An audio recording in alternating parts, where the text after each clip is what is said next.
my very real privilege to introduce our speaker for today. She really needs no introduction here, but I want to give you a little one anyway. Reverend Sally Robbins has a curriculum vitae that's this long. It includes being a religious science minister for 20 years, founding churches, being senior ministers of churches, being a leader in umbrella organizations, Centers for Spiritual Living, a sought-after guest speaker and teacher. I could tell you all those things about her and in detail, but I'm not going to. What I want to tell you is that Reverend Sally, who is an affiliate minister here with us, wherever she goes, she's a blessing, and has been a blessing to us.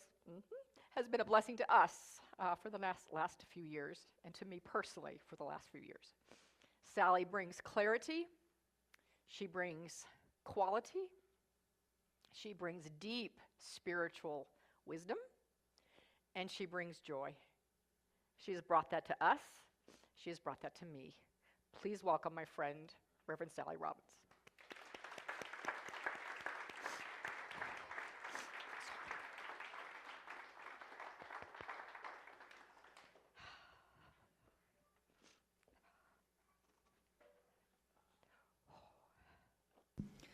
Going to get me crying before I start. Oh, thank you, Reverend Michelle. So, Daniel, wherever he is, there you are. That was beautiful. So let's just take a breath.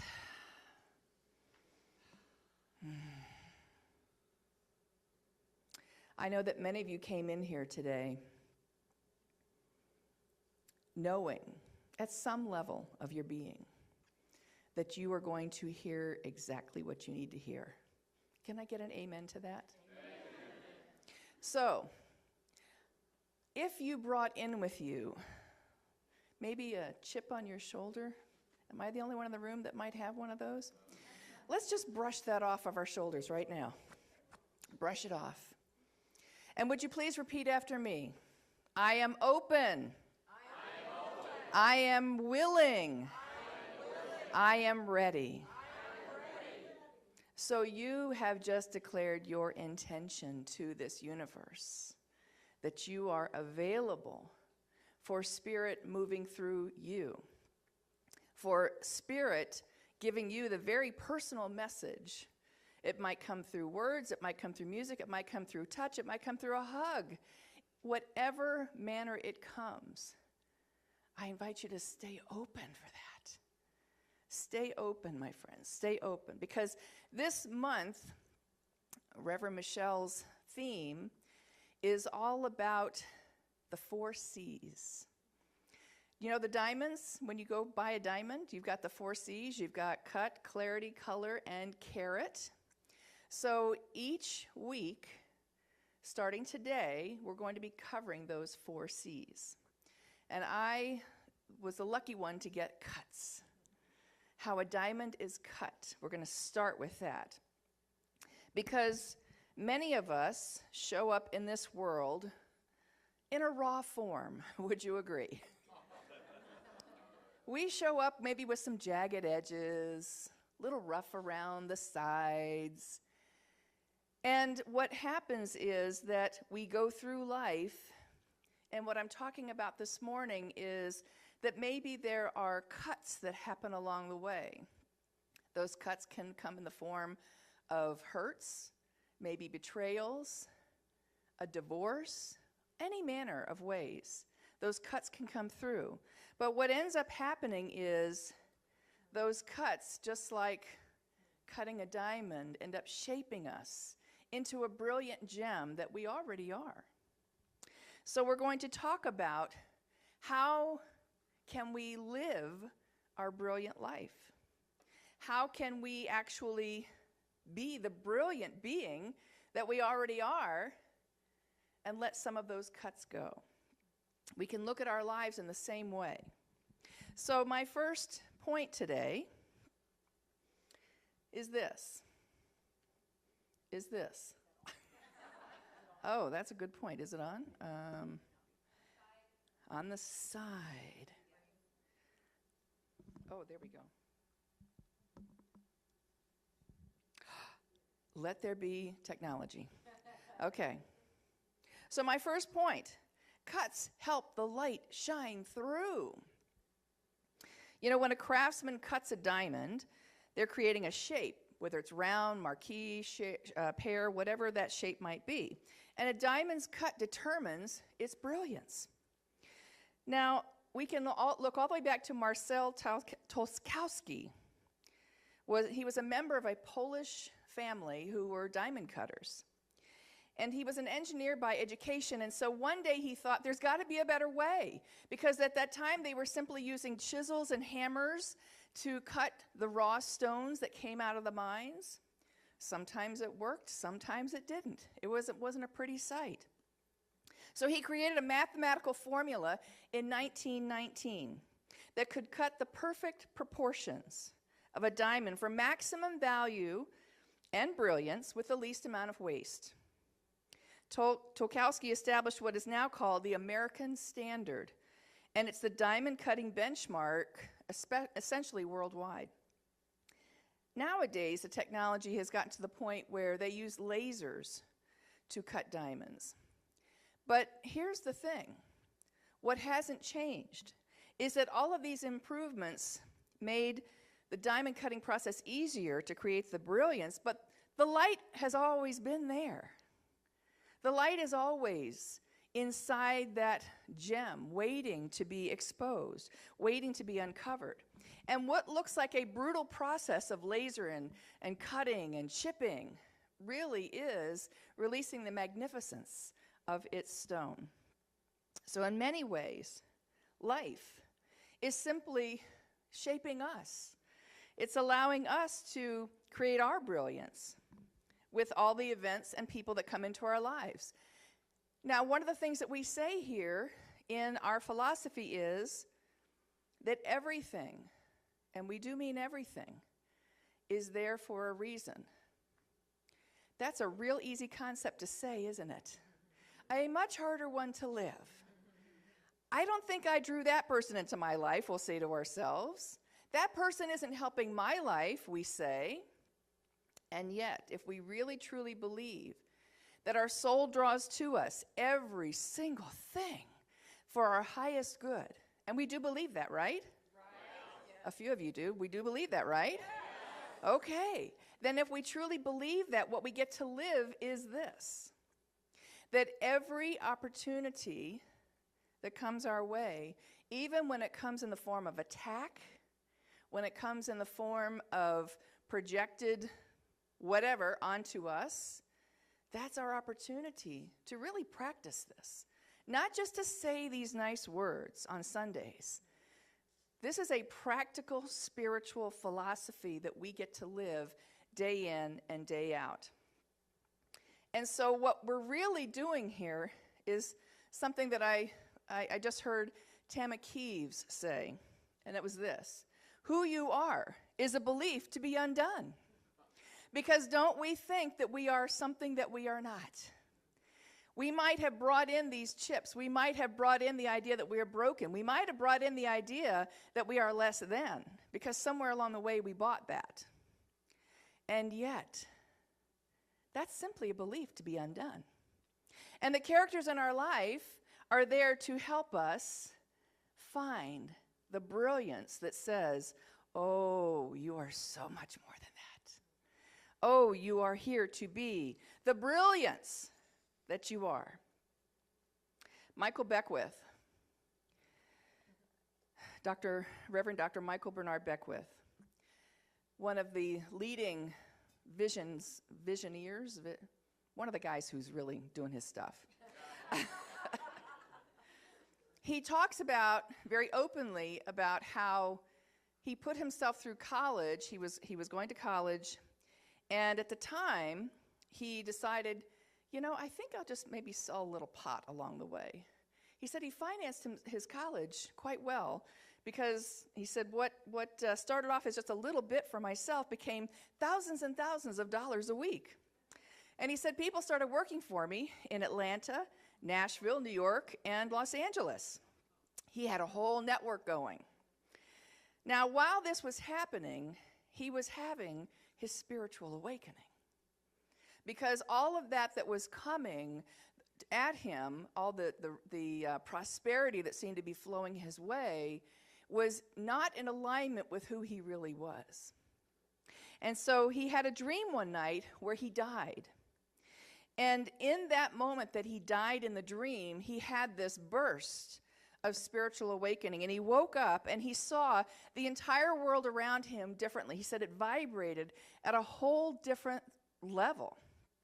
And he said, what I realized was that we are all, me included, this thing that I call love beauty. That was his word for God, love beauty. And in that moment, he changed. Now, we do know that when you change, when something comes along that transforms you, the old cannot stay. And yet, so many times I have dragged the old along with me, wailing and gnashing my teeth because I didn't think I could handle the new. And yet Michael saw that this was something that he had to take on. The newness was that real. So, of course, what happened was a cut happened in Michael's life. He was arrested.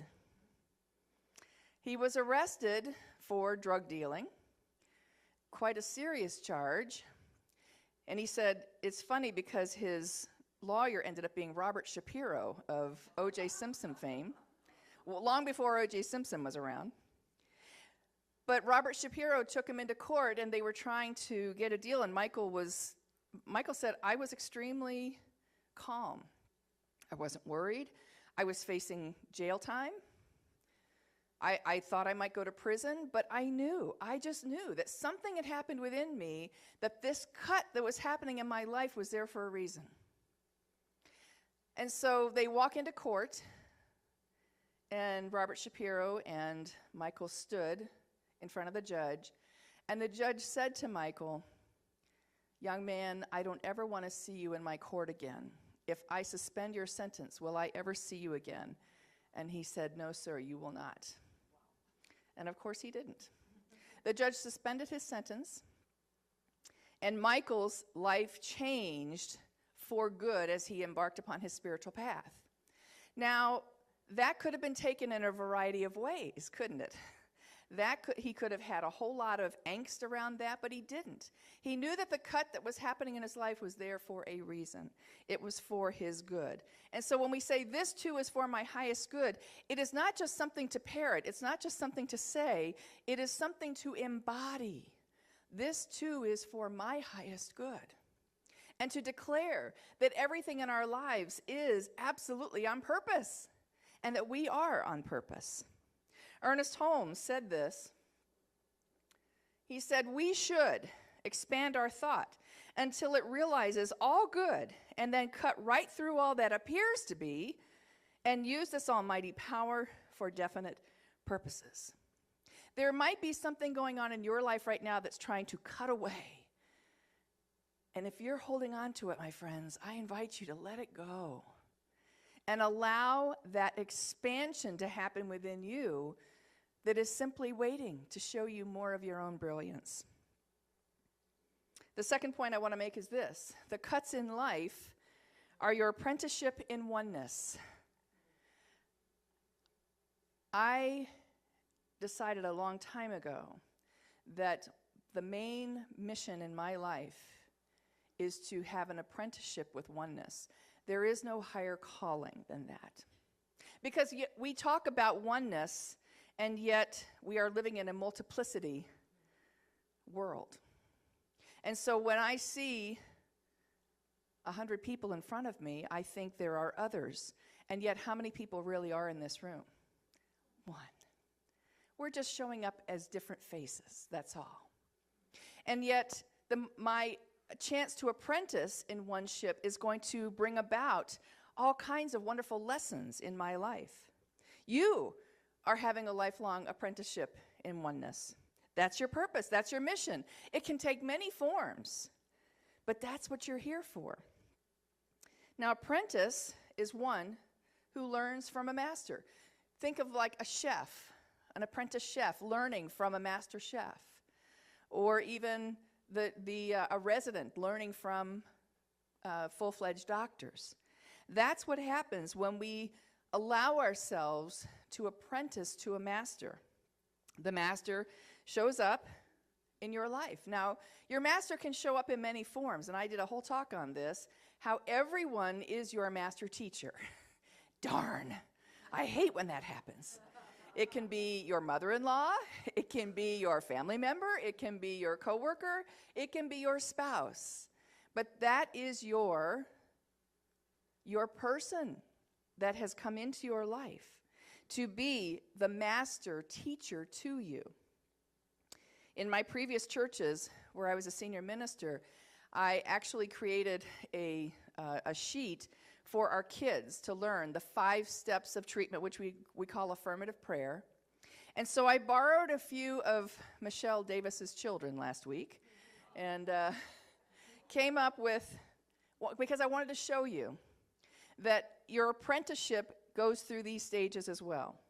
So step 1, everything relates to one of the fingers or more of your fingers. Step 1, God is all there is. Step 2, I am one with God. Step 3, everything is okay. You see the 3 fingers there? I give thanks, step 4, and I release, step 5. Now, isn't that brilliant? Kids get that. And adults get it too, yes. So let's say these together. Step 1, God is all there is. I am one with God. Everything is okay. I give thanks. I release and let go. Very easy to remember. And so when we do this, when we're teaching the children this, we absolutely know that we have that capability within us to understand that 3rd step, everything is okay. That's the step where we usually say, this is what I want to claim in my life, right? This is what I want. This is what I want. So what do you want? Me? I just want to weigh what it says on my driver's license. Seriously. Can I get an amen to that? But are you clear? Are you clear that that is what you want? And that what you want really, really is moving you towards that connection with the divine, your oneness, your source. That's what we're here to do. That's what we're here to be. And so the reason I'm bringing this up is many times, what I teach in my foundations class, is many times we get God is all there is. But what happens is, I have to lower the microphone for this, but what happens is we think God is over here. So what we're doing is, God is all there is, and then we don't have the I am one with God, and that's our job, is to come together in that step 2. Because if you don't get step 2, you don't get the magnificence and the power that you have, right? And so you can forget about the rest of the steps, about wanting what you want, because you haven't recognized the divine power that's within you. So we go from God is all there is to, instead of a God out here, I am one with God. That is your apprenticeship right there. That's a huge step that we must then embody. And people will show up in your life to tell you that you are one of many, and that you might be a less than one of many. And yet your job is to know that all you ever see is you out there. All you ever see is the one out there. Tom Costa, the wonderful religious science minister who was in Palm Springs for years, had a wonderful saying. He said, I was in religious science for 15 years until religious science was finally in me. And isn't that the truth? I don't care how long you've been studying this, and I've been studying it for years, decades. There's still something new. There's still something fresh. There's still something that I get to prove that I know again and again and again. That's the way life is. You see, I hate to break it to you, but you signed up for the advanced course. You're not just taking the basic course. If you're sitting in this room, if you're watching, if you're hearing this on CD, however you are being exposed to this lesson, you have signed up for an advanced course. And Spirit will keep giving you that lesson again and again and again in a very loving, kind way. Until finally you might need a cosmic 2x4 across. It's like, okay, I got it now.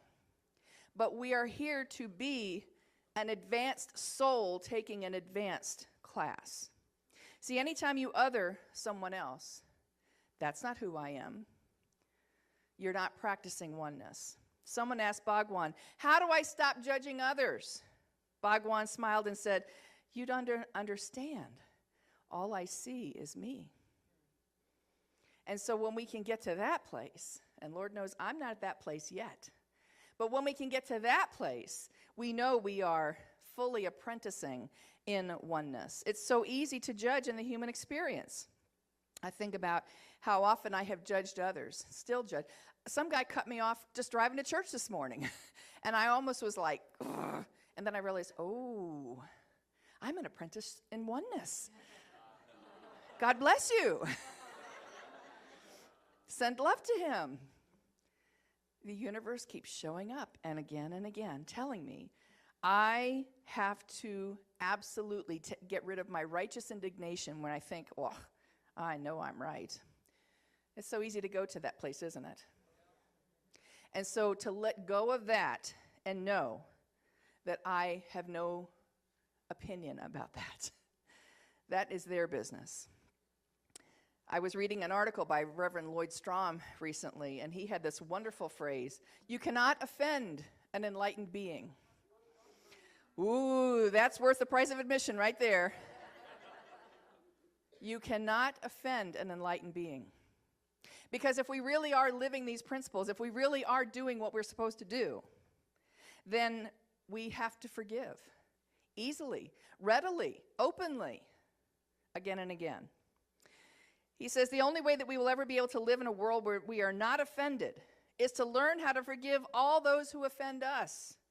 Therefore, whenever we are offended, we are being fully provided with an opportunity to learn how to forgive more readily, more fully. Consequently, listen to this, the fastest way to become enlightened is to allow ourselves to be offended by everyone and then consistently forgive them until we are no longer offended by anyone. This is your apprenticeship. This is what you're here for.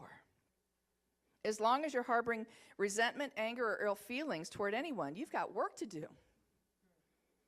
You have a cut to make in yourself. You cannot shine when unforgiveness dims your light. Lloyd Strom finishes by saying, if you can't forgive those who offend you, you have no right to speak of love. Just take a deep breath there.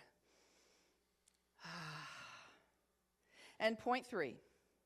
Life will polish you, whether you like it or not. Now, you can choose to learn from the polishing or not. When I was in 8th grade, my teacher brought in a geode, just a raw, rough rock, and he threw it in this machine that looked similar to this, turned it on, made a whole lot of racket. It was tossing that rock around, and out comes, when he turned it off, this beautiful polished stone. I was amazed. It had taken all the rough edges off. Now, I've thought of that tumbler many, many times. When I have been in the tumbler of life, has anyone been in there with me? The tumbler of life will throw you around. And if you allow it, it will knock off your rough edges too. It will polish you. It will make you shine. Now, the shine's already been there, but we've kind of added a few things. So those cuts have to be made to simply allow us to move forward. The universe has shaken you to awaken you. That's what you're here for. And what if the cuts in your life were there to help you? Cory Booker, who is now a senator in New Jersey, said this, when they criticize you, love them for teaching you humility. When they heap scorn upon you, love them for helping you discover your resiliency. When they doubt you, love them for giving your dreams greater courage. When they point out your faults, love them for their accuracy. When they wound you, love them for showing you your capacity to forgive. When they try to stop you, love them for making your resolve even stronger. When they cast you into darkness, love them for helping you discover your inextinguishable light. And when you stand victorious, when your love has conquered the impossible challenge, invite them to stand with you so they too can see love's power and possibility. That's the cuts that come our way. And Cory Booker, without even knowing he's a New Thought person, put it so succinctly that we are here to take that and allow it to shape us into something even greater. Shameless plug, if you've not gotten your copy of Science of Mind magazine, please run to the bookstore after it finishes, because I wrote the daily guides, and I didn't plan this. They chose me for this a year ago for April, so I didn't plan that it was going to be the same month I'm leaving here. But the thing that I talk about today in today's daily guide is from the movie, The Nun Story. Did you ever see that? Audrey Hepburn. And it's a really wonderful picture about how someone is struggling with their spirituality and what they have to do in this life. And at the beginning of the movie, her father takes her as a young girl to the convent to go in for her training. And as they're standing there, the Mother Superior comes up and talks with them briefly, and then she walks away. And the father turns to Audrey Hepburn and says, Mother Superior is what they call a living rule.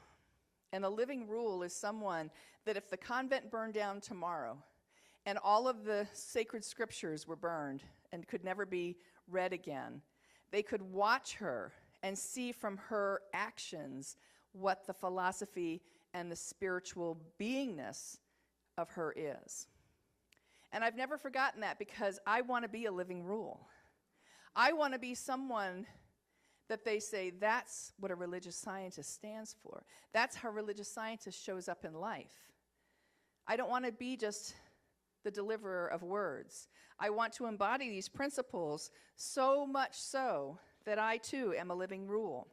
Because living rules exhibit the same love and light when things are going well as when they are not. A living rule shows up and is still love and light and power and beauty, even when the darkness might be around them. No matter what tumbles life has for them, they shine. And here's what I know, that you promise to awaken in this lifetime. And the cuts in your life are there to help you awaken. Many people, when they found out I was moving to North Carolina, asked me, why North Carolina?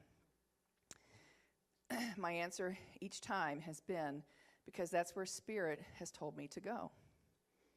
And some people said, well, wow, that's really brave.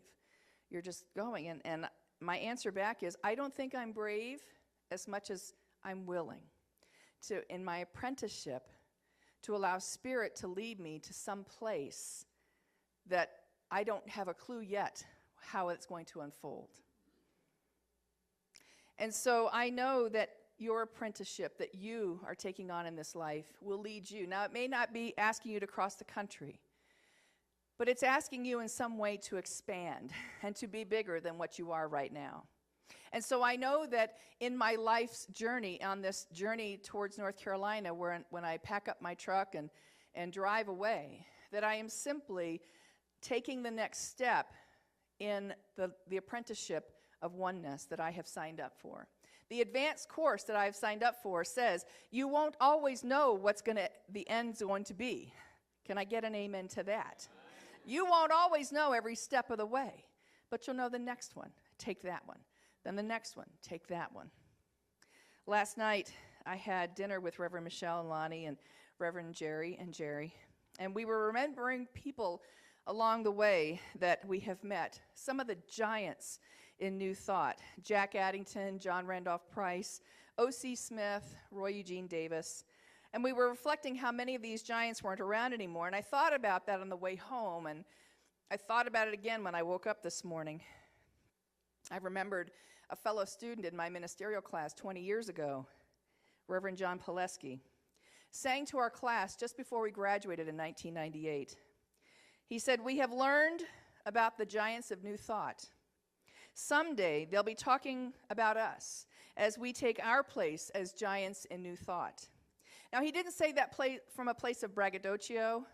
He said it from a place that if we really are living this philosophy, that we are here to be giants and nothing less. And so I'm asking you today, who are the giants in this room? Every single one of you. There's not a single special person here. We're all meant to be giants. We're all meant to have the brilliance shining through us. And whatever cuts happen along the way are there for that reason, to make us even more brilliant and to reveal the magnificence in you. You are meant to shine, my friend. You are here to be so brilliant. You got to wear shades. Namaste.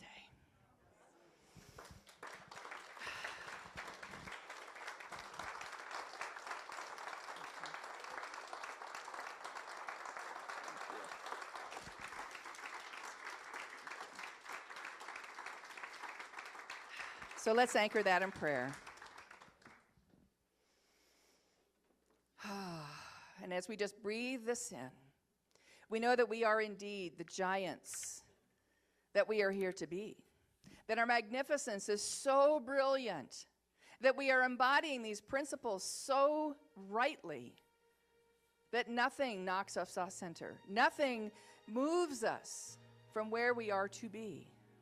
We are simply here, being the power and love and light and beauty and joy that we are. The magnificence of who we are speaks to everyone who comes in contact with us.